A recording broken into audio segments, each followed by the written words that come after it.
नमस्कार मंडळी, मी तुमचा लाडका मित्र वरद विजय चव्हाण आणि मी तुम्हा सर्वांचं माझ्या युट्यूब चॅनलमध्ये स्वागत करत आहे. मंडळी, slow and steady wins the race ही म्हण जी आहे ती अलीबाबा आणि 40तले चोर या सिनेमासाठी अगदी योग्य ठरते.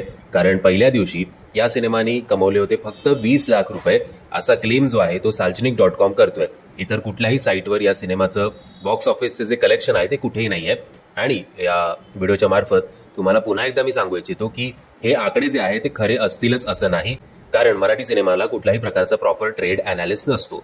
पण तरी सुद्धा मी हा प्रयत्न यासाठी करतोय की जर तुम्ही विचार करत असाल की हा सिनेमा बघू की नको, तर लगेचच बघा. ऍटलिस्ट हे बॉक्स ऑफिसचे आकडे बघून तरी करा, कारण मराठी सिनेमाला आपल्या सपोर्टची खूप गरज आहे.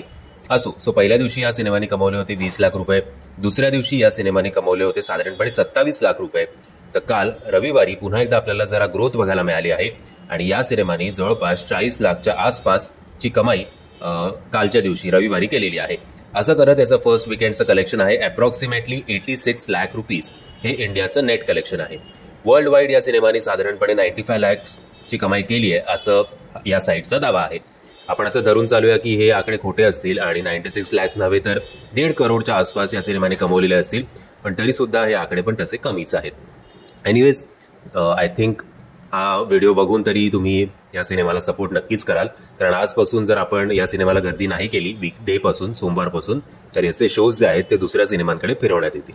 म्हणजे मी आशा करतो तुम्हाला हा व्हिडिओ आवडला असेल. जर तुम्हाला हा व्हिडिओ आवडला असेल तर प्लीज या व्हिडिओला लाईक, शेअर आणि चॅनलला सबस्क्राईब करायला विसरू नका. जय हिंद, जय महाराष्ट्र.